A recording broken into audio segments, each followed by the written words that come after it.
Hi everyone, it's Miss Cavi Queen, otherwise known as Emma, and today I'm going to be doing a video on how to handle your guinea pigs.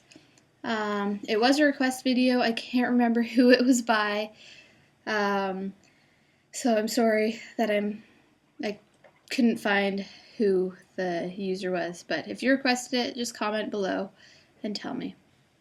So I'm using my computer's webcam, so hopefully you can see everything all right. And today we're going to be using little Juno as our model, so hopefully she behaves, and I'm sure she will, and she'll be a good model for showing you guys how to pick up your guinea pig, just generally how to gain their trust essentially, and how to hold them properly. So hopefully she behaves. Just purring.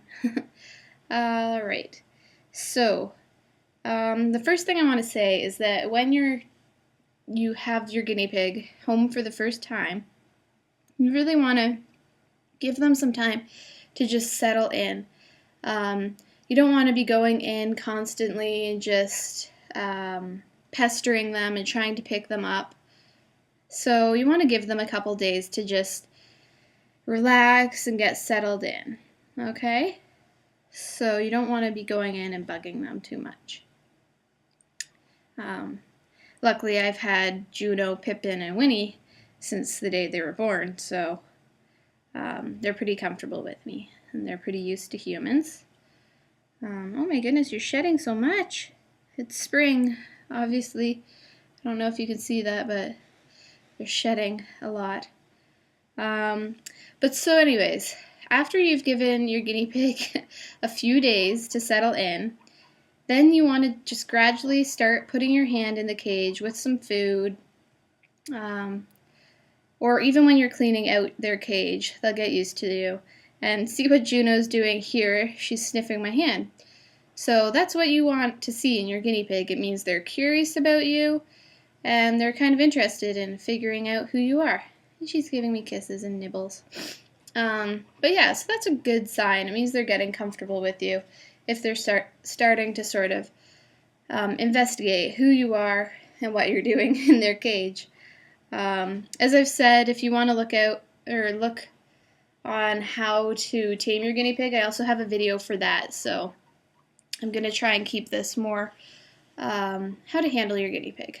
So if you want to know the very first steps of hand feeding them and stuff like that, then I would recommend going to that page. Alright, so how to pick up your guinea pig. I'm just going to kind of move her over sideways so you can see. So the way I pick up my guinea pigs, I mean, you always want to use two hands unless you're just kind of trying to quickly move them away for something, but if you're picking them up off the ground, you always need to use two hands to support them. So, the way I do it, I'm hoping this will all be able to be seen using my webcam, but so I put one hand under the belly, like that, lifting her up, and one hand under the bum, just like that. So, there you can see, I've got a good grasp on her. And then you just want to hold them close to your chest, like that, and put one hand over their side while maintaining your hand essentially on their bum, just so they feel support in their lower legs. So I'm kind of holding her sideways, as you can see. I'm hoping you can see this.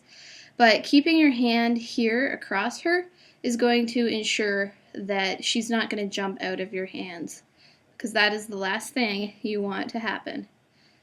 And then you can also, if you want, have one hand, I'm just going to move up. You can also have one hand at the bum here, and then you can have your other hand just across, because you always want to have a hand there so that they cannot jump out of your hands. That's the most important thing, because a guinea pig can get very badly injured if they do fall, even if it's that short of a distance.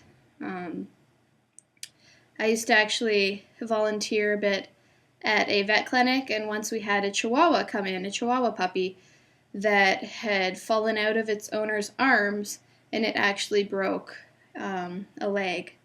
So if that can happen to a Chihuahua puppy, just think of the damage that can happen to your guinea pig if it falls out of your arms. So you want to make sure it's very secure. As you can see, she's pretty comfortable because she knows that she is secure against my chest. Hey, Juno? Yeah, so and then for putting them back down, same thing, keep a hand under the bum and gently put them on the ground so they can feel comfortable. So I'll just show you again. Under the belly, you can even put one finger through the front legs. You can see like that. You can do one finger through the legs so they really feel supported. Now she's licking my finger. Juno. And then always keep one hand under the bum. And bring them quickly towards your chest. And hold. I think it's almost better to hold them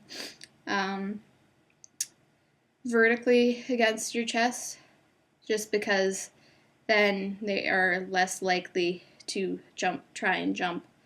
But always make sure you're supporting their bum so that they feel comfortable. And also, a little trick that I use for Cappy and Pippin, because she's got her purring now. Cap'n and Pippin are always awful for trying to lunge into their cage as soon as I'm putting them back after I've had them out for lap time or in the playpen. Whenever I go to put them back in the cage, they always get really excited when they see the cage and try to jump from my arms. So they start wriggling in my arms and that. So a trick that I use for doing that is actually putting them into their cage bum first, so essentially backwards, and that prevents them from seeing the cage for one, and then of course it stops them from lunging into their cage, because I know a lot of guinea pigs are bad for that. They'll see their cage, get really excited, and then try and jump out of their owner's arms into the cage. But yeah, so essentially I'll just put them through the cage door backwards like that, and then they don't see the cage and they don't try to jump. Because if they do try to jump from your arms, they can potentially really hurt themselves. So we don't want that. I'm trying to think of anything else for how to handle your guinea pig. So that's the primary thing that I wanted to just touch on, was how to hold them. And as I said before, you just want to be very slow moving, especially with a new guinea pig. But even if you've had your guinea pigs for years, you just want to move slowly around them because they are very skittish and jumpy. So you don't want to be chasing them around their cage to pick them up. Not many guinea pigs do like to be picked up. Like once they're in your arms, they're fine, but most guinea pigs just don't like the whole process of being caught and then picked up. So if you just kind of go into their cage very slowly, let them sniff you, and then start petting them. Once you have them comfortable with you petting their back and like maybe scratching under their chin or petting, see, Juno loves being scratched under her chin, or petting their head, then they're going to be more willing to let you slide your hand under their tummy and pick them up. Does that feel good, Juno? She's got her mouth open here as I'm scratching your chin. She loves chin scratches, don't ya? You've got tomato. I gave them tomato last night, and she's got tomato on her. But yeah, so if you have any more questions, if I didn't cover something that you wanted to see in the video, just comment down below, and I would be more than happy to either make a video answering your questions, or I'll message you back and answer your questions that way. So that has been how I pick up my guinea pig. So just to go over the main points again, you always want to make sure that you have 2 hands holding them, and that you are always preventing them from being able to jump from your arms. That is the last thing you want happening. Alright, so that concludes our video today. Thank you, Juno, for being a good little model. And thanks everyone for watching. Please subscribe. Bye.